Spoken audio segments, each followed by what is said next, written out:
One shots enough to clear NEET? इस time पे NEET में सिर्फ 20 दिन रह गए हैं और बहुत सारे बच्चों के बहुत सारे वीक डाउट्स हैं, तो पूरा लेक्चर देखने का किसी के पास टाइम नहीं है। तो बहुत सारे स्टूडेंट्स वन शॉट देख रहे होंगे, स्पेशली फिजिक्स में, क्योंकि उसमें प्रीवियस ईयर भी आ जाते हैं, सारे कवर हो जाते हैं और रिविजन भी हो जाता है। बट क्या ये सफिशिएंट है नीट क्लियर करने के लिए? So in this video, let's talk about it. Hello, this is Gunjan Nagpal, a third year MBBS student from BMMC and Safdarjung Hospital. तो भाई कैसी चल रही है आपकी पढ़ाई, कैसी चल रही है आपकी ज़िंदगी?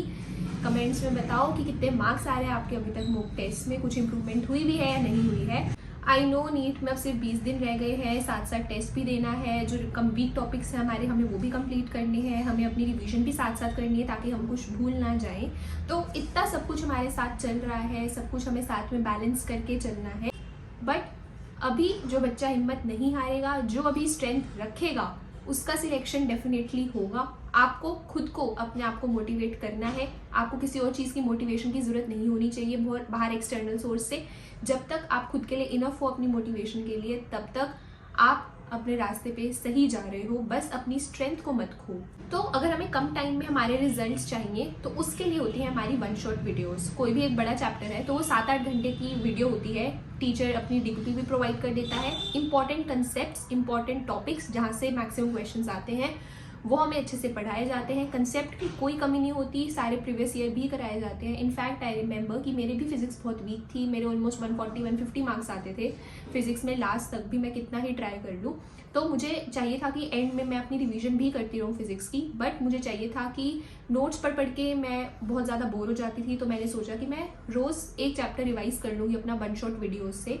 तो मैं वो वीडियो देखती थी, कभी 7-8 घंटे की वीडियो आती थी, कभी छोटा चैप्टर होता था तो 3-4 घंटे की वीडियो आती थी। तो मुझे इंटरेस्ट बना रहता था और मैं वन शॉट भी चाहे कर भी रही हूँ, चाहे मेरा चैप्टर वो आता है मुझे, चाहे नहीं आता, बट मैं उसमें पैसिव स्टडी नहीं कर रही होती थी, एक्टिव स्टडी ही मेरी रहती थी। मैं अच्छे से अटेंटिवली बैठूंगी, ऐसे नहीं कि लेट के मैं देख रही हूँ आराम से कुछ और काम करते करते सुन रही हूँ, नहीं, अच्छे से अटेंटिवली बैठ के मैं उसे देखूंगी। कोई क्वेश्चन आता था तो उसे पोस्ट करके पहले मैं खुद सॉल्व करती थी, फिर जब मेरा आंसर आ जाता था चलाती थी वीडियो, देखती थी सही है कि नहीं, और अगर गलत आ रहा है तो फिर मैं अपने नोट्स में खोलती थी कि मैंने नोट्स में ऐसा क्या पढ़ा कि मैंने ये फॉर्मूला अप्लाई किया। वहाँ से मेरे कंसेप्ट्स और ज़्यादा क्लियर होते थे और मुझे वो चीज़ याद रहती थी। सेम प्रीवियस ईयर जब आते थे आखिर के 10-12 मिनट में, तो इतने सारे प्रीवियस ईयर हो जाते हैं तो पता चल जाता था कौन सा फॉर्मूला ज़्यादा इंपॉर्टेंट है, कहाँ से मैक्सिमम क्वेश्चंस आए हुए हैं, फॉर्मूला की एप्लीकेशन क्या है। इसलिए तो वन शॉट के कंटेंट में कोई कमी नहीं है।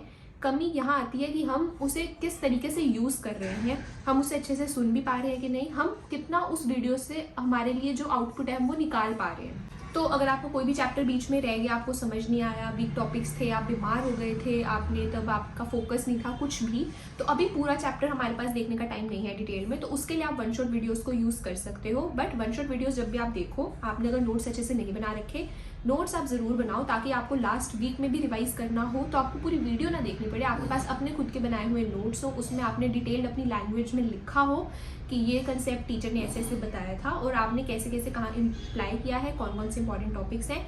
जो आप वन शॉट देखोगे आज, उसी के ही नोट्स आप 4-5 बार आज ही रिवाइज कर लो। कोई क्वेश्चन में डाउट है तो उसे आज ही क्लियर कर लो, उसका काम वो आप कल के लिए मत छोड़ो।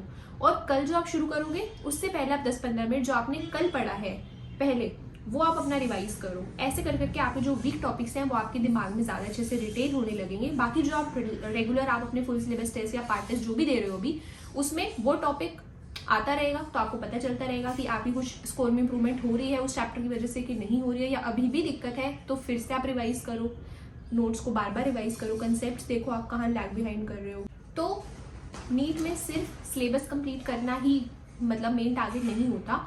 मेन टारगेट होता है कि जो हमने सिलेबस कंप्लीट किया है वो हमारे दिमाग में रिटेन है कि नहीं, टेस्ट में बैठ के हम उस टाइम का प्रेशर ले पा रहे हैं कि नहीं। और अगर हमारी ये टेस्ट की प्रैक्टिस नहीं होगी, हम सिर्फ सिलेबस बार बार कंप्लीट करने में, बस रिवाइज करने में ध्यान देते रहेंगे, टेस्ट देंगे नहीं, बार बार बस अपने नोट्स रिवाइज करते रहेंगे, तो जो टेस्ट में बैठ के हमारे दिमाग में जो प्रेशर आता है हमें उसको झेलने की आदत नहीं रहेगी, जिसकी वजह से जब हम नीट में बैठेंगे तो पहली चीज़ तो हमें ये डाउट होगी कि हमारा पेपर कंप्लीट होगा भी कि नहीं होगा। दूसरी, हमारे पास कोई स्ट्रैटेजी नहीं होगी कि हम क्या करें, पहले कौन सा टॉपिक उठाए, कितने टाइम में कौन सा सेक्शन करें, OMR कब भरें, क्योंकि टेस्ट ही नहीं दिया है, सिर्फ रिवीजन किया हमने, तो नोट्स की ना क्वेश्चन प्रैक्टिस होगी। और अगर आपको क्वेश्चंस आते भी है ना तो आपको हर एक क्वेश्चन सॉल्व करने में डबल ट्रिपल टाइम लगेगा उस बच्चे के कंपैरिजन में जो ऑलरेडी बहुत टेस्ट देके आया हुआ है। और दूसरा, पेपर कंप्लीट नहीं हो पाएगा, फिर धीरे धीरे टाइम का प्रेशर बढ़ेगा, सिली मिस्टेक्स होने के चांसेस आपके ज़्यादा हो जाएंगे। तो टेस्ट प्रैक्टिस इस टाइम पे बहुत ज़रूरी है। जितनी रिवीजन हो गई है ठीक है, करते रहो उसके साथ साथ, बट टेस्ट देने का टाइम यही टाइम है। चाहे दिन में आप 1 दो, चाहे ऑल्टरनेट दो, चाहे एक दिन में 2 दो, बट टेस्ट दो ज़रूर।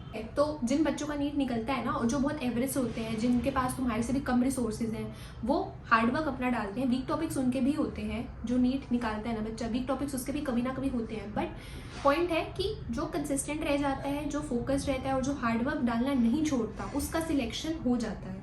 ठीक है, तुम्हारे पास अगर चाहे रिसोर्सेज कितने ही हैं, तुम्हारे पास हज़ारों टेस्ट पेपर पड़े हैं, ठीक है, तुमने बहुत सारे कोचिंग के ऑनलाइन रिसोर्सेज खरीद रखे हैं, बट तुम कुछ कर ही नहीं रहे, तो फिर फ़ायदा नहीं है उन रिसोर्सेज का कुछ भी। ठीक है, और कुछ बच्चे आप पूछेंगे कि दीदी हमने पूरे साल नहीं पढ़ा, अब अगर हम वन शॉट देखेंगे तो हमारे मार्क्स क्लियर हो जाएंगे। तो देखो, नीट कोई मजाक नहीं है। ठीक है, वन शॉट्स उन्हीं के लिए होता है जिनके कुछ कुछ वीक टॉपिक्स रह गए हैं और अब उनको आगे 20 दिन में पूरा टाइम नहीं है, सिर्फ वो देखें।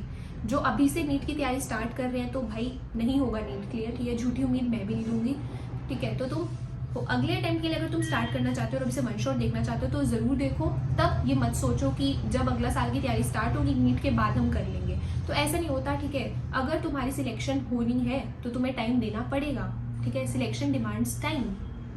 और नीट का जो रिजल्ट आता है वो क्यूमुलेटिव इफेक्ट होता है कि हमने आज तक कितने एफर्ट्स डाले हैं उसके अंदर, हमने कितनी गलतियां की हैं, कितनी गलतियों से हमने सीखा है, ये सब कुछ मैटर करता है। ठीक है, तो तुमने अभी भी अगर डिसाइड कर लिया है कि तुम्हें ड्रॉप लेना है, तुम्हारा नहीं हो रहा है कुछ भी, तुम्हारा सिलेबस कवर नहीं हो रहा, सिर्फ 200-250 नंबर आ रहे हैं, बहुत सारी चीज़ें तुमने छोड़ रखी हैं क्योंकि सीरियस नहीं थे, तो ड्रॉप लेने की सोच लिया अगर, तो भी तुम अभी टाइम वेस्ट मत करो। वन शॉट वीडियोस अभी से देखना स्टार्ट करो, अगले साल की तैयारी अभी से करना स्टार्ट करो, क्योंकि वही बात है, जितने तुम एफर्ट्स डालोगे वो सब कुछ काउंट होगा नीट के टाइम पे। ठीक है, और टेस्ट अभी लगातार देते रहो। हो सकता है तुम्हारे 2-3 टेस्ट में नंबर कम आ रहे हो, ड्रॉप हो जाए, पहले 500 आ रहे हो, अब और कम आ रहे हो, 600 से हो सकता है 400 पे गिर जाओ। ठीक है, तो डरना नहीं है इस बात से, फेलियर से डरना नहीं होता। जो भी हमें फेलियर ऐसे मिल रहा है, हमें उस चीज़ से सीखना होता है। ठीक है, और आजकल तो नीट का प्रेशर इतना ज़्यादा हो गया कि बच्चे सुसाइड कर रहे हैं, डिप्रेशन में जा रहे हैं। तो भाई अपने आप को कंट्रोल रखो, नीट सब कुछ नहीं है।